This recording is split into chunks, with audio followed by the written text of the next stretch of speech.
gardens can often become these little living museums, right? I mean, like there's one of this and two of this and three. It's a little collection. Yeah. It's great because there's a lot of diversity there that for us to learn from and see, oh, that's doing really well. This not so much, whatever. But to really amplify its ecological function, a certain subset of those have to be kind of everywhere all at once, so to speak. And so there has to be a factor of abundance that gets applied to this idea of diversity for it to start to kind of level up an ecosystem function. Welcome back to the Beet podcast. I'm your host today, Jacques from Jacques in the Garden, and today we are going to be talking with Kelly D. Norris, an ecological horticulturalist who focuses on naturalistic gardening.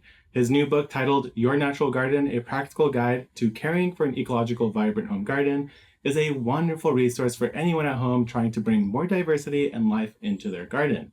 And if you're like me, you might be wondering what a natural garden even is. And so today we're going to unpack not only what a naturalistic garden looks like and is, but also just how to think like a gardener with an ecological background in mind. It's a great pleasure and honor to be with you. I live in Des Moines, Iowa, and have been a lifelong plant geek, for that matter. I grew up gardening, but when I was 15, I talked my parents into buying a mail-order bearded iris nursery that we relocated from Texas to our farm in Iowa. And so I think age of 15 being the start of my career in so many ways. And so I have an academic background in horticulture and ecology, in public horticulture, and about 5 years ago launched out on my own in full-time practice doing ecological landscapes. And with such an early start into your gardening journey, I could totally see why you're so passionate, not just about gardening, but about ecology in general. So that brings me to my first major question, which is, what exactly is a natural garden? Because many of us at home are probably thinking,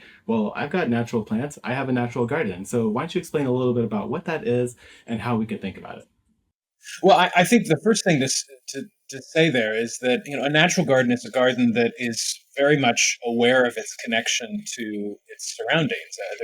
There's nothing that abides the garden gate, right? That can't move through it or over it or around it. And so our gardens are not separate from the world around them. They're little patches, little tiles in the greater ecological mosaic of our landscapes. And so to sort of begin with that awareness means that the kinds of decisions and the kinds of things you do in the garden sits inside a bigger context. And so it's as much an awareness about anything first, and then leads with that awareness to have you understand why am I planting what I'm planting? What am I what is my role as a gardener in sort of stewarding the greater, or this little ecosystem and a part of a greater picture? And so it's helping people to start to see their gardens as not only connected to something, but also kind of a little system within the system.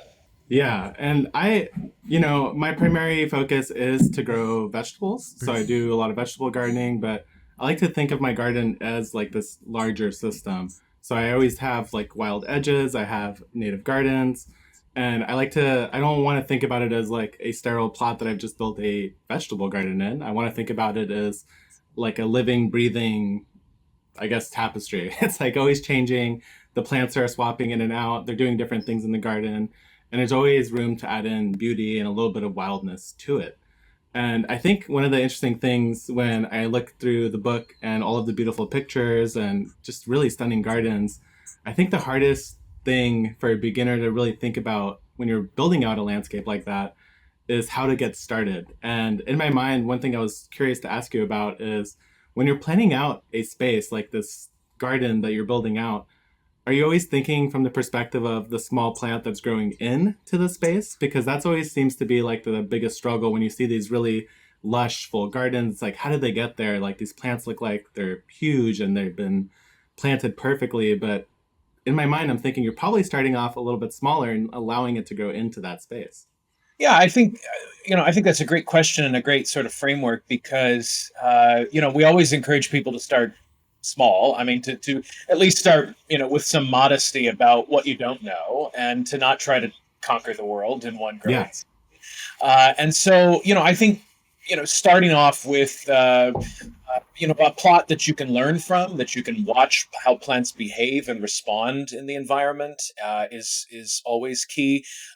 many of the projects that we do, whether that's in a residential space or a commercial or public space, use a lot of plants, but use a lot of small plants. I mean, we start with things that are often sold in the trade as landscape plugs or things that have very deep root systems, but that may not actually appear to be all that sizable. But we leverage those small plants with just sheer numbers and volume to start to create an initial complexity, an initial density of a diverse array of plants that can start to produce biomass quickly. And it's that biomass, it's that growth in the first couple of seasons that can start to pay you back, so to speak, in terms of the efficiencies and the emergent properties that those plants start to display, working kind of in cohort as a little system together. Yeah, it's really fascinating to think about these pairings and sort of this long term vision because I think one of the other things that is interesting about developing, I don't even know if I want to call it ornamental because it's more than just ornamental, but building out these garden designs that you do is that a lot of us as everyday gardeners are more thinking on a short time scale of annuals and how like the plant is done, I remove it, I move on, I plant something else. But one of the things that I really appreciate about how you've structured your book is that you're not necessarily giving like cookie cutter recipes. You're trying to teach us how to think about these things, like how the flow of the season changes through time, how you could prune things and return some of the nutrients back. One of the things I noticed that even when you're building out your gardens, you're thinking about them in not just a beauty perspective, but in a very holistic perspective. So I noticed that you'd have like nitrogen fixation, you'd have different sorts of plants that maybe were going to attract beneficial insects or do some sort of pest prevention.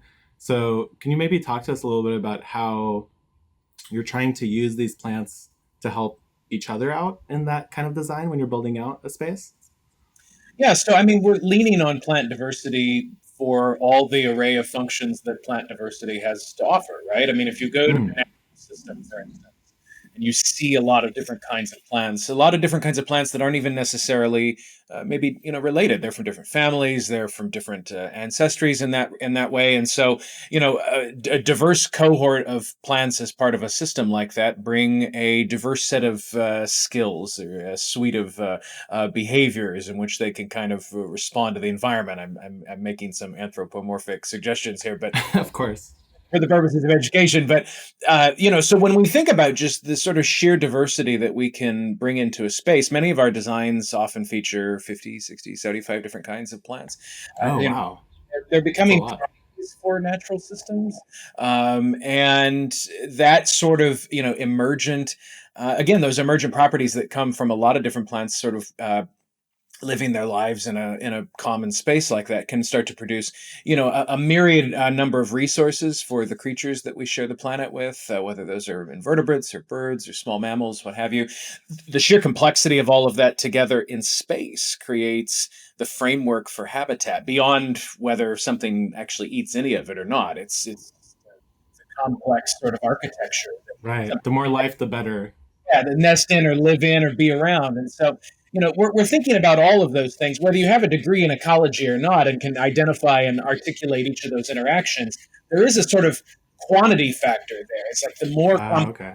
more diverse things get, the more than average, you're going to expect that you're going to see with greater probabilities a wider array of ecosystem services.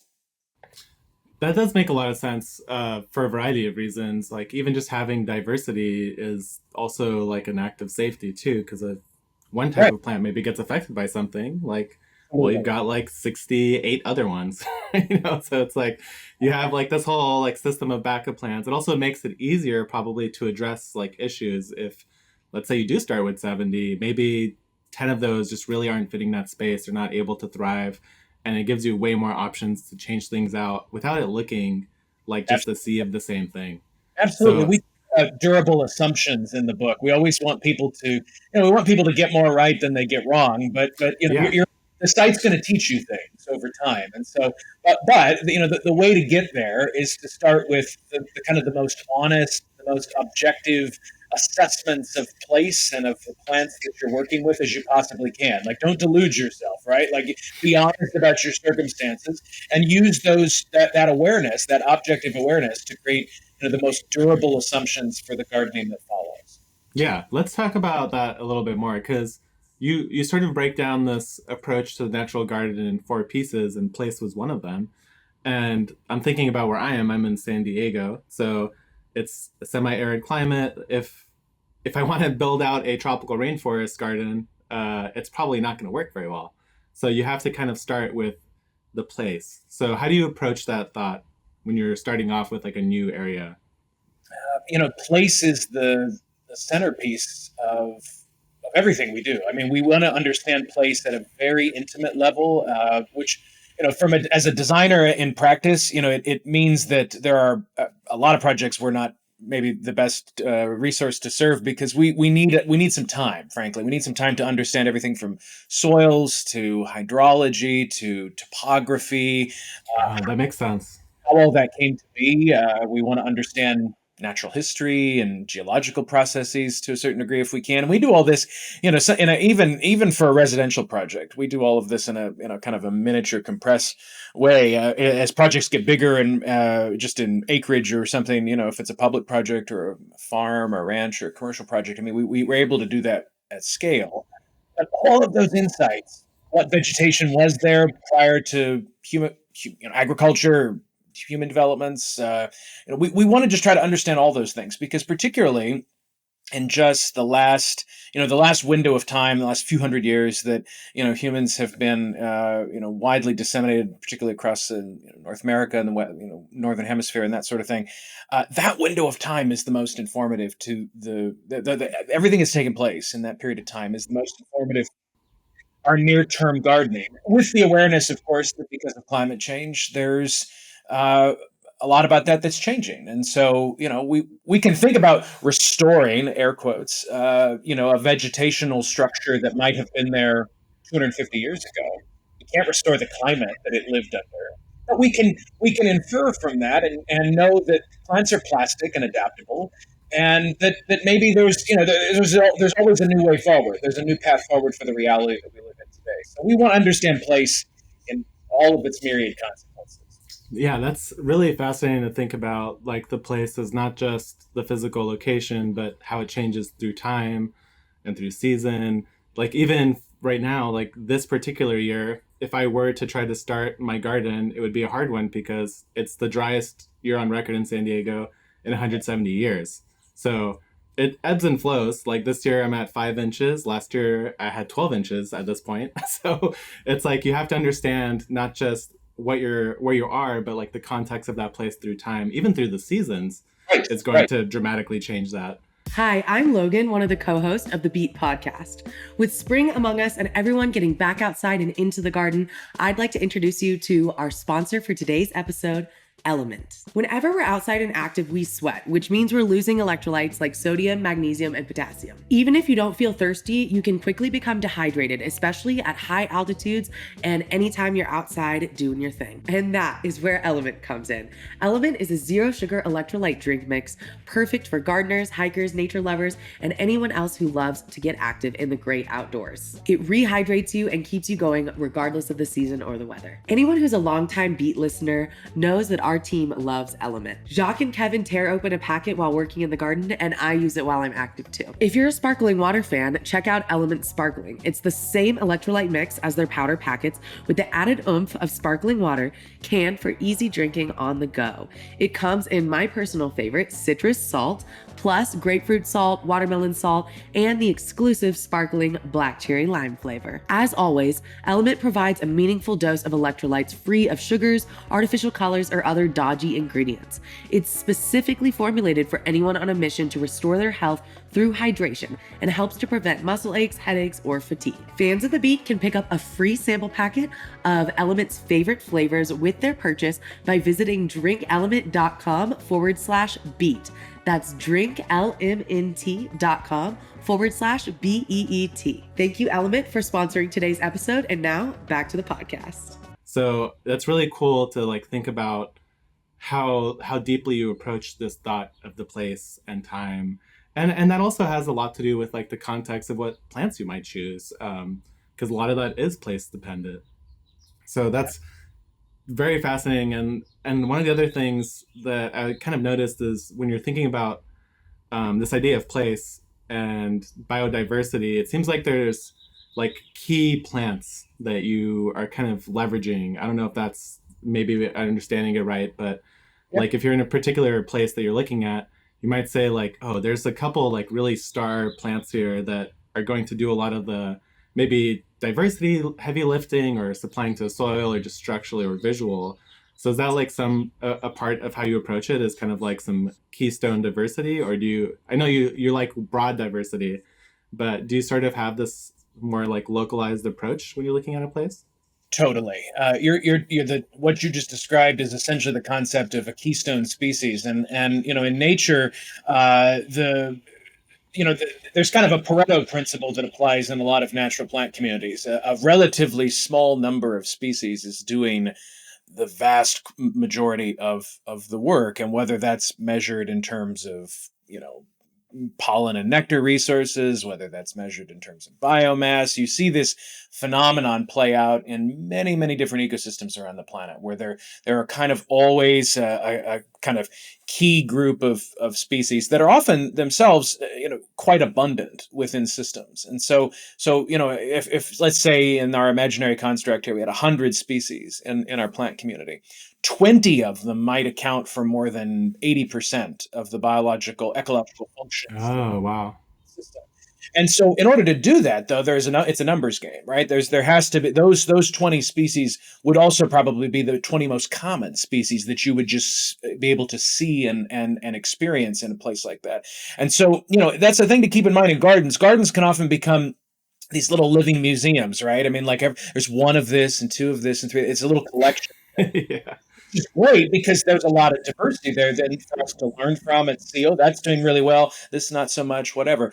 But to really amplify its ecological function, a certain subset of those have to be kind of everywhere all at once, so to speak. And so there has to be a factor of abundance that gets applied to this idea of diversity for it to start to kind of level up an ecosystem function. So it's kind Yeah, of that like makes top players. yeah. I'm thinking of like my native gardens in San Diego. Probably something like the ceanothus is going to be one of those because it's a nitrogen fixer. It blooms like crazy. It provides tons of forage and nectar and pollen. So it's just really interesting to think about that perspective and like kind of anchoring your garden in that way. And then once you have this kind of idea of place and some of that diversity aspect, the kind of next setting that you go into is something you call legibility, which when I first read that, I was trying to think legibility before I really read what you were saying. I think I understood what you meant before I read the sentence, because when I was looking at it, I was like, oh, it's kind of, you could have a garden that's really full, but it could be hard to read it in a sense. Like it could be hard to understand why is that there? Like how many plants are there? Like you can't separate them. It starts to get crowded together. So is when I'm thinking of sort of that legibility, is that kind of like understanding like the reasons why, or is it like how would you describe legibility, I guess, is what I'm getting at. That whole chapter is essentially a proxy for a conversation around aesthetics and the experience of aesthetics. Now, legibility is Oh, okay. just one idea in aesthetics. There's many others, but legibility is kind of the low hanging fruit because it leads us to, as you say, be able to diagnose or to read, or it leads to deeper levels of understanding. And certainly, it's again not the only topic in aesthetics we can talk about, but it gets a lot of lip service in landscape design. I think landscape architecture for good reason. And so, what we're trying to sort of frame up in that chapter, and I think for anybody out there wondering, undoubtedly somebody listening to this is probably already maybe gotten on the native plant bandwagon, so to speak, and Oh yeah.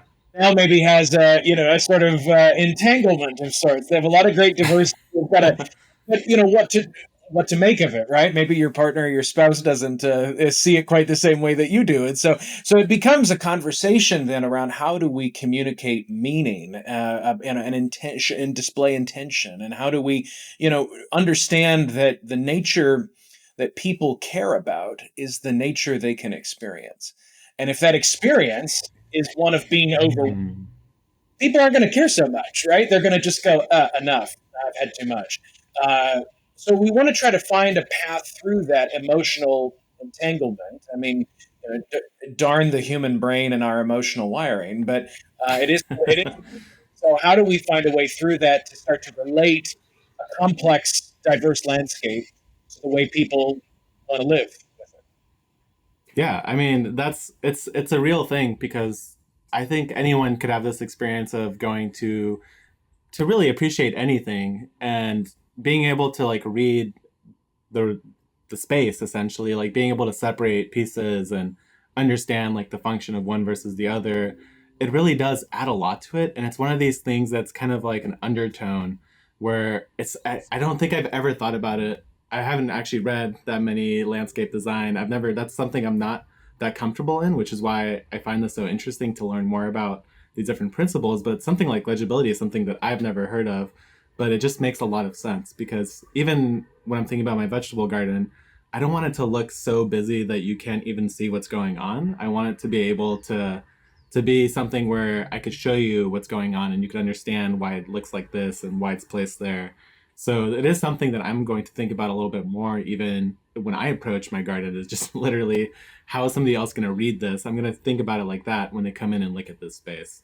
Yeah. So it just makes a lot of sense to make that like the cornerstone of kind of how you set up one of these designs.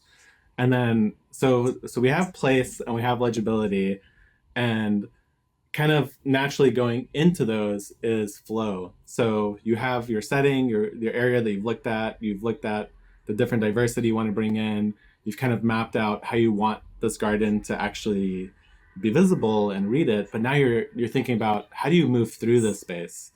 And that's what I think about with flow. And I have a couple other follow-ups on that flow idea, but let's break down this idea a little bit more before we get into some of the more little Flow separate pieces.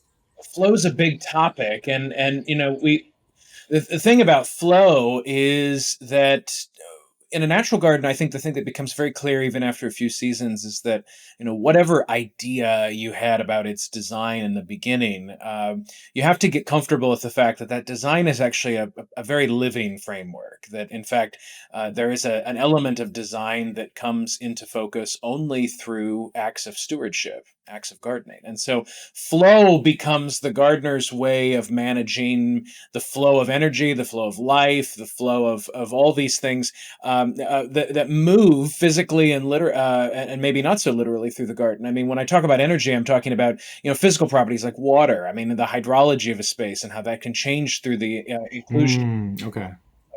The flow of how the kind of the baton pass that happens in plant communities where maybe the species cohort that you begin a garden with eventually succeeds into a somewhat different form. There are certainly species we utilize in our designs that are kind of intended to not be there for the long haul. They're tended to be there in the Oh, interesting. kind of showy. They're either maybe species that are annuals or biennials or have short life histories, and they're kind of meant to be showy and add a certain element to the garden up front. That as more long-lived species become established, they kind of trade off. Right, it's a baton pass, and so that's an element of flow, is knowing where you're at in the race. Right, I mean, and it's a race Yeah.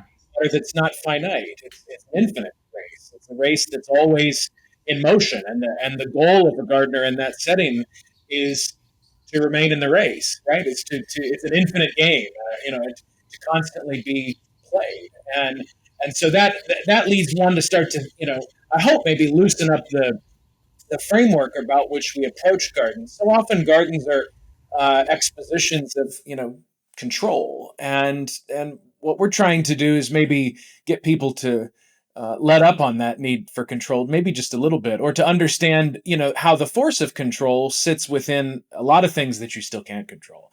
So that there's a lever that you can pull, but maybe all the lights don't come on. Yeah, no, that is really really interesting to think about, because I didn't even think about like the flow of going from stage to stage like that, and it totally makes sense. Like maybe you could use like those bulbs or something that will pop up very vigorously in the beginning and give you that splash and show at the start that eases into something that can bloom in the late summer heat and provide beauty at a different point. And one of the things that I thought was really cool, and I could tell that from a lot of the pictures, you like to play a lot on not just obvious colors like the flowers, but the colors of the plants and the colors of the bark and how they change through the seasons even. Yeah. So like seeing a lot of these pictures of like this beautiful golden glows and like the dark reds on the barks of different trees, like that to me was another part of this concept of flow where you're understanding not just your space in the moment, but as it flows through that seasonal shift. And that's where you get a lot of those really interesting textures and colors and contrasts. So even something like that is like you could tell it's so intentional, but it's another one of those things that feels really challenging to think about and kind of Yeah. wrap your head around designing that. So do you have a way that you like to think about that, or do you just have like at this point I'm sure you've done so many rounds that you kind of have this natural assumption for some plants and how you go into it? Yeah, there is certainly a lot of nuance to the aesthetic, and actually, in that sense, there's actually just there's a lot of complexity to the aesthetic. Yeah, It's not just absolutely. appearance. I mean, appearance and aesthetics are not equal, right? I mean, appearance is one property of aesthetics, but there's other ways in which we can experience landscapes. We can experience the sound of landscapes. We can experience how they smell. I mean, there's a whole sensory array of things about gardens that are so much deeper and more interesting beyond just what we can see. But that said, even what we can see is, as you I think so articulated so clearly, is it's more than just pretty faces and colors. It's might be almost atmospheric qualities, things that pick up on textures and certain dare I say, personalities about plants, the sort of the airiness and the haziness and the sort of diaphanousness, things. Those are kind of qualities we particularly like, with things that catch the light and play off of the differences between light and shadow. And this is all just a great sort of tone poem here for being kind of a romantic about plants, but it stems from a very deep understanding of their lives and an interest in wanting to get to know plants, beyond the 40 words on a plant tag, and understanding that they're very much alive. They're as alive as you and I are. Their life is different, particularly when you consider the fact that plants have, actually a great number of means for perceiving, in some ways, the world around them, Yeah, different absolutely. you and I can, but they're Yeah. sedentary. I mean, imagine, it's hard to compare plant life to animal life, but in part because they are sedentary. But imagine having, as a thought exercise, imagine having all of the sensory capacities that you have now and never being able to move. And imagine, Yeah. and imagine what that would do to the depth of which you were able to interact with the environment around you, physically, chemically, and otherwise. And so, Oh you know, yeah. when you start to it deepens, when you start to deepen your appreciation for what plant life is, it's easy, to sort of become kind of entranced by the ways in which they have persisted on the planet for so much longer than we have. For that matter. So, Yeah, I mean, it's just there's just so much that can go into choosing some of these things. Like I even think back, and the only real landscaping I've done is native gardening, which is why I keep going back to my native plants. So I'm not as familiar in the other world. But even something like my manzanita, like it offers so like the blooms are beautiful, but they're so short lived. It's such a short period. You could like miss it if you're just gone for the weekend or something. But it doesn't even matter because the structure of the tree and like the bark and the color and the way that it peels and that texture as it kind of rambles and grows in this weird kind of way, like there's just so much more beauty beyond the more traditional ways that we think about how do you landscape something and how do you add colors and textures. You don't actually need the flowers necessarily. There's a lot of obviously great flowers to include, right. and the flowers are great, but there's also these elements, and those are the things that I have a hard time reminding myself that they are beautiful. Even though I think they are beautiful, I never see them like when you look at a nursery, it's just a wall of plants or just like a bunch of pots. And you have to think, okay, no, I'm taking these, I'm going to be putting them together. And together is where they're really going to shine and start to pop out. And it actually brings like towards this last point that I forgot to mention, which is the complexity. And so like if you're thinking about these, so we've talked about now the place, the legibility, the flow, but the complexity of it is, I think we've touched on it a bit, but I think that's sort of what really unlocks like a lot of that underlying aesthetic beauty that we don't understand why it looks so good. Like when I'm looking through these pictures, I'm like, man, these are such beautiful places. And they all were fairly like if you look at it, you could tell it's complex, it's thought out. There's variations in height and textures and colors and all that. So complexity, is that like something that you almost start with when you're thinking about one of these design, like when you're designing a garden? Is that like forefront on your mind? Yeah, complexity is our game. It is, uh, yes, it is. It is in so many ways the touchstone of what we're trying to do. You know, natural systems are complex systems, and Oh complex yeah. systems have an array of properties that we can adapt into even the relatively small form of a horticultural landscape. On a few thousand square feet or more. I mean, when you put those pieces together, Hmm. these kinds of complex interactions will happen. And so Oh we're yeah.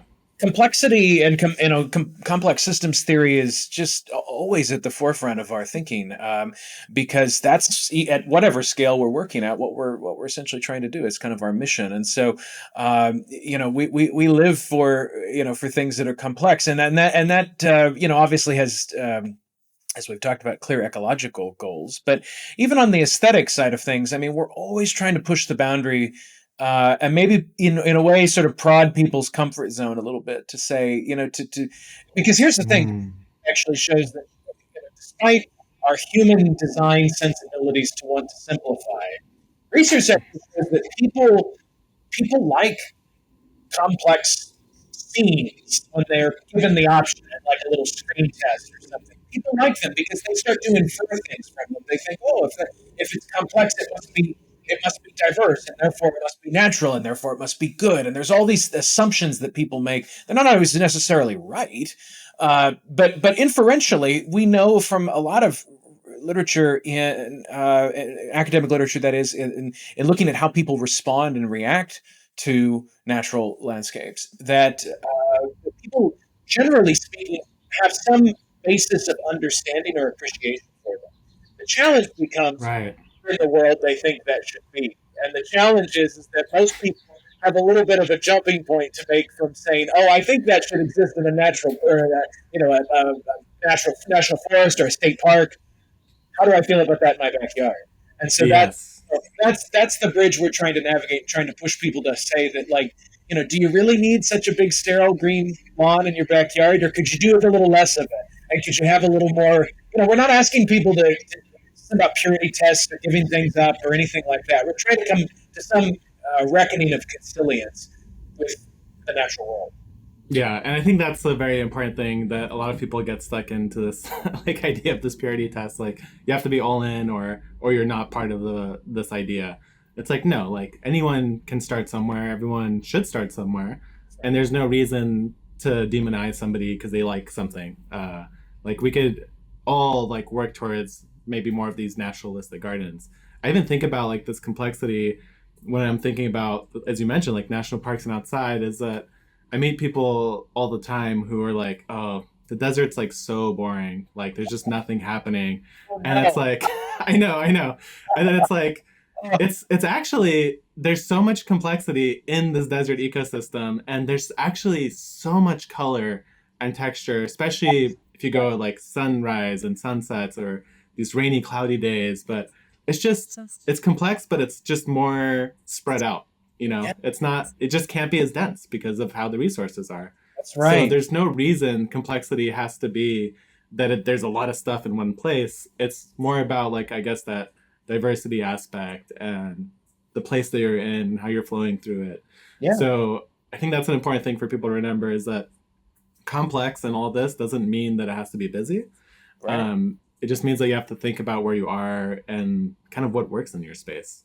one of my team members works remotely for me from the Las Vegas area, and so in Oh the past yeah. years when we've had, there's been kind of super blooms at various scales in the past few years. We've just enjoyed these wonderful weekend rambles out into the Mojave, and it's Yeah. it's just yes, I think so often people sort of drive through these places, never really realizing that they're some of the most biodiverse places in the world, and so they're teeming with life. And I love what you said, because complexity, is very scalar and is very site specific, and it means different things in different places. That goes back to chapter one, right? It's all about place. Like place becomes this. It's more than just a passport, right? I mean, it says a lot about the lives of plants and the lives of plant communities and the functions of landscapes. But it's in some ways just the beginning. On this sort of journey through complexity, legibility, flow, as you're thinking about it as a gardener. And so the framework that we're talking about. No doubt, there's listeners all over the place in Oh yeah. this podcast. And so this isn't a style, is what I would say. This is not Yeah. just. This isn't just a look or a vibe. It's a method. It's a strategy. It's an approach. It's a mental framework for how to think about and then why you're gardening the way you are. Yeah, I thought that was what I found so valuable about this book and how you approached it, is that it didn't feel like it was, oh, this is how you do it in the Pacific Northwest, Right. or this is like the East Coast style. It's like, no, it's what is this? How can you approach it? You even do touch on desert climates in that as well. Like there are this wide range of places, and there's the natural world is everywhere, right? So like why would we assume that it's only in certain areas?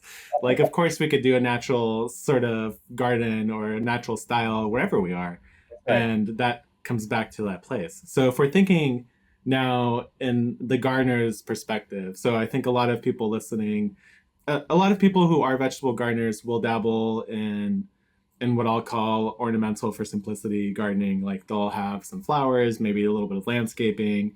But if you're just like a gardener who's slowly working and getting really into the natural world and plants, like how would you recommend somebody approaches kind of maybe being more of a natural gardener in the landscape? Because I think you even refer to the gardener as something, you have a specific word that you use to refer to the gardener themselves. So Well, we talk about being approximately keystone species, right? I mean, a gardener. I mean, a garden is an act of humanity. It's an anthropogenic act. absolutely.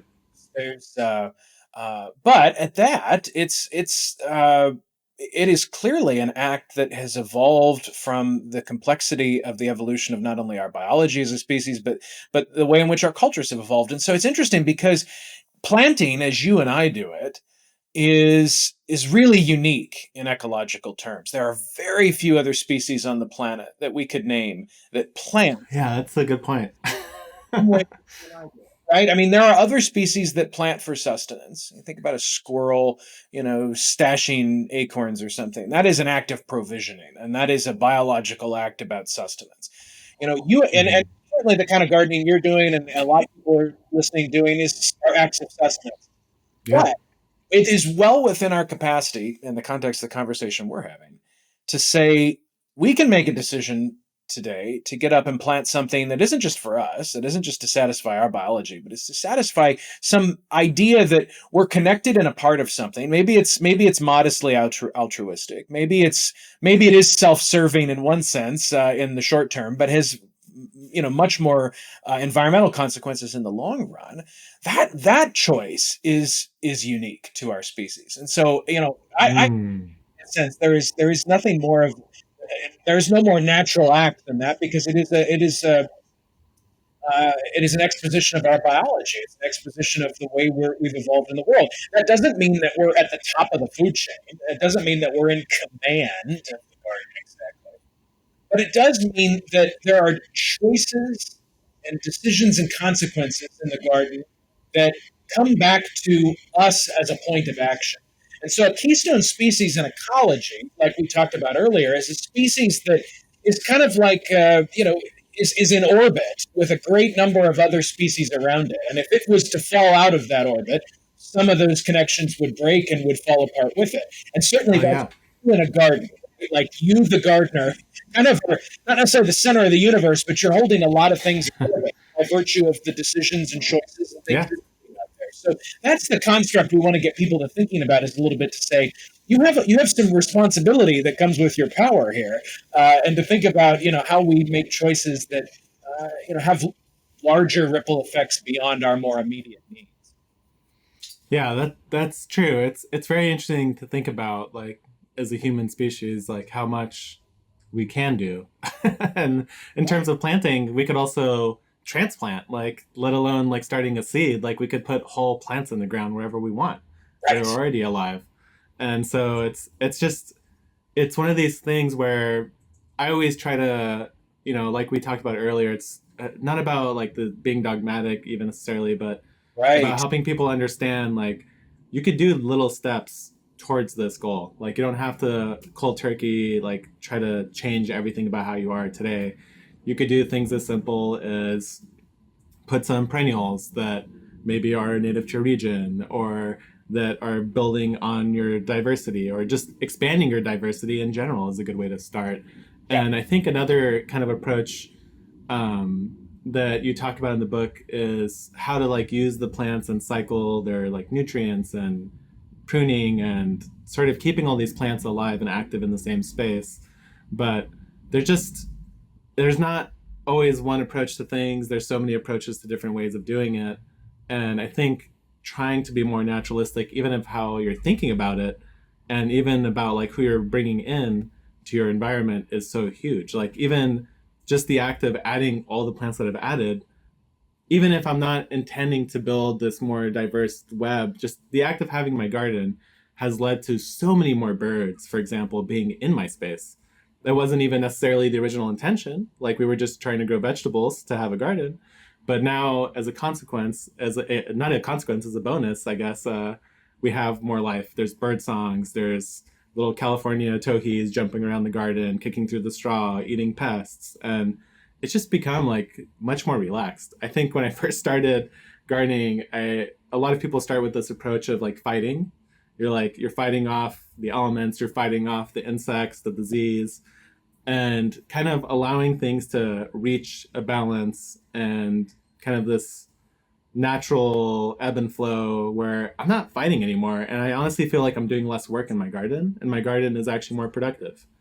Yeah. And I think that's just part of the game, is making sure you have this diversity is just so basic to begin with, but just try not to fight everything in the garden. And Yeah. like, No, you're very let much it be. you're very much a part of a system that is, by and large, also very indifferent to your life. Like I mean, the towhees, uh, no doubt, are satiated by what you have to offer, or what insects have been attracted to what you've planted. Yeah. But their lives are totally independent of ours in that way, at least with respects to how aware they may be of us. And so it sometimes is helpful to remember that in a garden of increasing diversity and complexity, you ultimately become as much of a guest in your garden as you do the controller of anything. You're a cohabitant at most, but I mean, at that, you're also an intelligent cohabitat that is a cohabitant, that is as we've said, very much a keystone in the fact that the garden as it is may or may not exist without the things you've planted, or the things that the decisions you've made, and its evolution, or in its stewardship. And so it's important just to sort of see all of that, and I think in very kind of rational terms. We could talk for another couple hours about sort of the ethics and the mindsets about all this sort of stuff, and we could undergo an immense amount of mental gymnastics and end quite tired over the whole thing, but perhaps with more questions than answers. But I think the thing for somebody out there, because if you're like me, gardening is not in the slightest bit relaxing. It's actually my active time. Oh yes, right. I mean, Yeah, it's my gym. it is my work. It is not only physically, but mentally and academically too. And so, I think about these things, when I'm working in the garden, and it's, just like with the towhees, and just even, if I can, just I'm also a lifelong birder, and so just even the observation about, that you have now as a gardener, paying attention to that scratching activity that all towhees do, as they kind of filter through the duff or the leaf layer or anything in their garden, as they're kind of scratching at the surface, looking tribores and things that Oh yeah. it's an amazing awareness, right, to have about the world, a music that is in a sensory aspect of the garden, that if it weren't for your thoughtfulness and going about gardening, may not be there. Yeah, I mean, it's powerful stuff just having a garden, because I actually didn't pay attention to things like the birds, and I don't think I ever would have really noticed like what the towhee was doing until I had the garden, and I would just watch them. And like they'd swoop in, fly down into the straw, especially whenever I put fresh mulch. They kick it all up, they peck, and it's great. Like now we're a household full of birders, and we go out looking for birds, and we appreciate them, and it's become like an important part of our garden too. So I make sure to have things out there for the birds, and like plenty, and I let them eat all the insects. That's great. I don't have to do it now. And so it's just another one of those things where you can invite in like, and almost like the flow, like the energy of like the natural place around you to come into your space and become part of your garden. And that's what really feels great, is that even having a vegetable garden, I could still feel like I have a natural garden element to it, and I could still have places around my yard or whatever that are like way more wild, in a sense. Like I'm not actively doing anything in my native garden, I'm letting it grow, and I'm not like messing with it, cultivating it, or pruning it all the time. So it's just, there's little things you could always do. Like even in the middle of my garden, for example, one more is that I'll set up a little pollinator patch, and I just, whatever I plant there, I do not touch it for the whole season. So insects could stay there, birds could jump in and out. It's right in the middle of my garden. I don't prune it, I just let it live. And it becomes complex and giant and big, and eventually I do have to deal with it. But that whole point is that it's allowing a sort of natural space amongst a very controlled area, which is my vegetable garden. Yeah. So I think it's like, and you could add in these little elements of natural or wild elements to your garden without entirely changing. Like you could still have a vegetable garden, I guess is what I'm trying to say. Absolutely. Totally. I mean, a vegetable garden is just a relatively speaking, in ecological terms, a place of kind of intense disturbance, right? I mean, it's assuming you're not maybe vegetable gardening acres at a time, right. The area that you're doing that is very concentrated, and it's very, so it's just one more little piece of the greater system. And so I love what you're saying, because I think a lot of people, want to try to do a little bit of everything, right? They want to try to do it all. And so I think I guess what I'm saying is, from an ecological view, there's a good case for that, because natural places are complex, and so that scale of activities that are taking place that have then ripple effects in terms of their ecological consequences, is quite justifiable. Presumably, of course, the majority of that's organic gardening, and that isn't in doing so in a way that is adversely affecting other things at the expense of maybe a few. But all that said, that there is a case to be made for how all of that can be quite simpatico. Absolutely. And actually would now, I want to ask you a couple these questions that probably you've thought about and been asked about a lot, that can kind of get annoying to think about, but I'd love to hear your perspective, is on this idea of like invasive and wild plants, and how, when you're thinking about a design in a place, like how much, like, do you think about that? Like, do you feel like invasive plants have like a place? Like, I know that the term could be ascribed to something that's been somewhere for 100 years, or it could be something that's only been here for a year. Yeah. And so I'm just kind of curious about, like, when you think about a natural garden, like, how do you feel or think about what might be considered like an invasive or not native exactly to your region? I just try to think about loosening up kind of like how you're gardening. It's an emotionally charged word, but it is carries with it a lot of biological and ecological meaning. We're primarily in our practice interested in plant palettes that, in a majority way, reflect the ecological realities of place. So for us, that's Okay. 75 to 80% native to at least the ecoregion or the general geography of where we're working. Sure. It's, to define something as native or not native requires a context, right? Native Yeah. and really to win, because time, the issue is not just about when and where. It's about the relationships that those species have to the greater complexity of those ecosystems. And we know, because there's good records of this in science and emerging, that in fact species that are recently adventive to a place, maybe in the last few hundred or a few thousand years, can begin to develop relationships with other species in their midst. The human tendency to want to categorize, is it good, better, best, is kind of superficial. Right? Yeah. The natural world. We're most interested then in not just the passport stamp on the passport, but like, what is that plant doing? Like, how is it participating in the ecosystem around it? And so, we would obviously, if there are species that are new to a place, that are ecologically disruptive, are sort of antithetical to our immediate goals of wanting to promote a greater diversity of species than are presently in the landscape. That's an immediate disqualifier, right? Like, that's something Yeah. you can't really reckon with. In the short term, in the long term, ecologically speaking, we're going to have to reckon with them. I mean, there's a longer view.